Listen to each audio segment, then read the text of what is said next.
આ જો દિવાળી પછીના વરસાદ આવ્યો હતો ત્યારનો વ્લોગ છે ને આજે વરસાદ જોઈને એક મને શું કહેવાય કંઈ કહેવાની ઈચ્છા થઈ છે કે જ્યારે સૂની હતી નદીઓ ને હૈયે લાગ્યા તીર, આખું ગયું ચોમાસું કોરું ને કાર્તકે આવ્યા નીર. ને આ સમયે અત્યારે અમીર માણસોના ઘરમાં ભજીયા પકોડા ખાવાનું વિચારતા હશે અને ખેડૂત ઝેર ખાવાનું વિચારતા હશે. તો બસ આ ટાઈમ બહુ ખેડૂતો માટે ટફ હતો, કારણ કે અત્યારે વરસાદ આવ્યો ને તો બધા મોલાત માલ બધું ઉપજ હતી એ ખેડૂતોની બગડી ગઈ છે, સિંગ કપાસ બધું. તો બસ થોડાક ખેડૂતો હિંમત હારી ગયા છે. તો બસ ચલો કંઈ નહીં, શું કરીએ, પણ ભગવાનની ઈચ્છા હોય એ ભગવાનની ઈચ્છા વિરુદ્ધ કંઈ થતું નથી અને ભગવાનને જે ગમ્યું એ ખરું.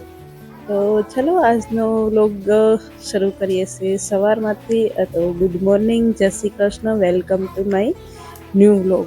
હું છું કૈલાસ, એક સીધી સાદી ગૃહિણી અમદાવાદથી, અને તમે જોઈ રહ્યા છો કૈલાસબેન ગુજ્જુ વ્લોગ નામની ચેનલ છે. મારી ચેનલમાં મારા વ્લોગમાં તમને જોવા મળશે મારી હાસ્ય અને અસલી જિંદગી, રસોઈથી લઈને સંબંધો સુધીની. તો હું 2 દિવસથી પરમ દિવસે આવી હતી સાસરીમાંથી અહીંયા મારા પપ્પાના ઘરે, મારા પિયરમાં. તો સવારમાં મમ્મી રોટલી બનાવતી હતી, તો બધો નાસ્તા પાણી કરીને વરસાદ 2 દિવસથી બંધ થવાનું નામ નહીં લેતો.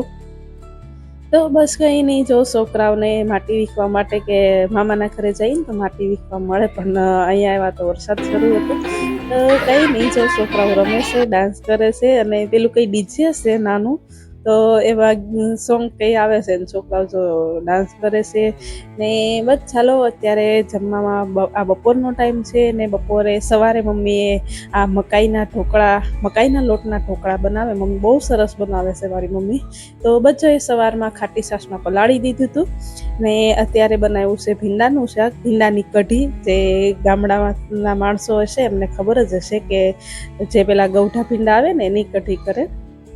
તો જો એ કઢી કરી છે ને થોડુંક કોરી કાઢ્યું છે, પણ મારા હસબન્ડને નહીં ભાવતું ભીંડાનું શાક, એટલે એના માટે જો ગાંઠિયાનું શાક કરું છું. ને મારા હસબન્ડનું ઓલ ટાઈમ એની ટાઈમ ગાંઠિયાનું શાક ફેવરિટ છે, એટલે ત્યાં મારા મમ્મીના ઘરે જઈને તો એમ કહે કે એને ન ભાવતું હોય ને તો તું ગાંઠિયાનું કે સેવ ટમેટાનું ગમે એ બનાવી દે. તો બસ જો મમ્મી નીચે રોટલા બનાવે છે ચૂલા ઉપર, અને હું કરું છું ગાંઠિયાનું શાક. અને મારી બેનનો વિડીયો કોલ આવ્યો હતો, તો જો કે એ લોકો સુરત છે, એ નહીં આવ્યા દિવાળીમાં, એટલે મિસ કરતા હતા કે તમે નહીં આવ્યા છો, તમે રહી ગયા એમ. તો બસ ચલો કન્ટિન્યુ વ્લોગમાં રહેજો. મારી ચેનલમાં પહેલી વાર આવ્યા હોય તો ચેનલ સબસ્ક્રાઈબ કરી દેજો, અને વિડીયો ગમે તો લાઈક કરી દેજો, ને એક સરસ મજાની કોમેન્ટ કરી દેજો. ને તમે કોમેન્ટ કરો ને કે લાઈક કરો તો મને સારું એવું મોટિવેશન મળે છે. તો પ્લીઝ લાઈક કરવાનું ભૂલતા નહીં અને સબસ્ક્રાઈબ કરવાનું ભૂલતા નહીં. તો બસ જો જમવા બેસી ગયા છીએ. અને અમારા ઘરે હું નાની હતી ત્યારથી મને યાદ છે કે હવે કોઈ થાળીમાં લઈને નહીં બેસતા જમવા, એક પાટલા ઉપર રોટલા મૂકી દઈ અને ફરતા બધા આવી રીતે બેસી જઈ. ને હજી આ સિસ્ટમ છે મારા ઘરે કે એક પાટલા ઉપર જ બધા બેસીને જમે છે. તો બસ સારું, હાલો જમી લઈ ને તમે કન્ટિન્યુ વ્લોગમાં રહેજો.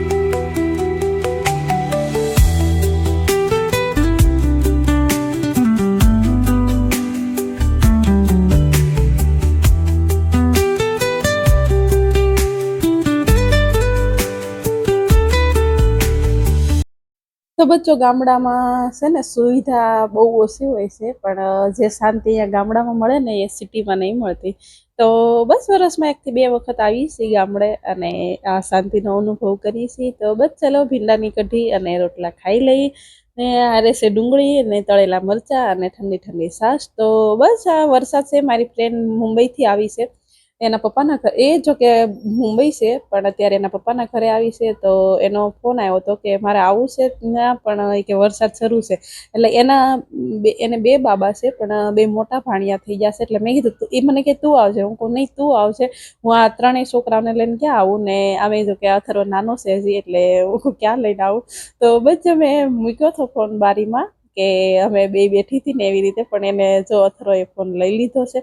તો બચ્ચો મુંબઈથી આવી છે, અને ખાસા કેટલા જો કે 5-7 વર્ષથી નહીં મળી.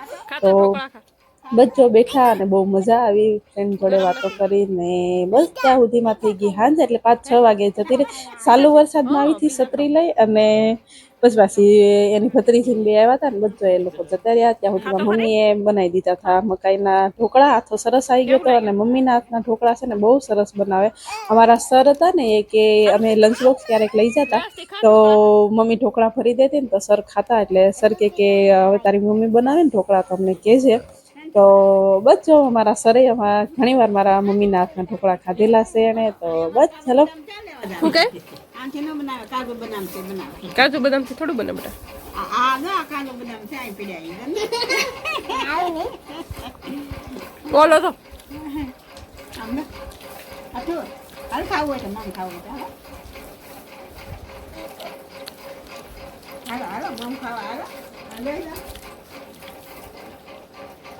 કેવા બેન મેની ફોન જો કરો કોઈ ગડો ને કડો કોઈ બન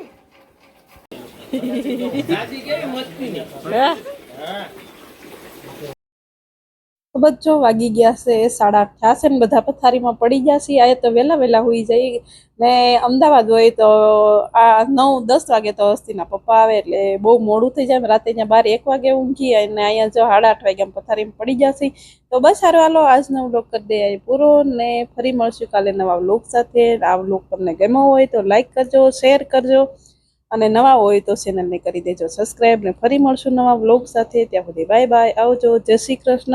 અને અહીંયા સુધી વ્લોગ જોવા માટે તમારો બધાનો આભાર. અને પહેલાં તો હું સોરી કહું છું કારણ કે બહુ લેટ મૂકું છું વ્લોગ એટલા માટે. તો ચલો.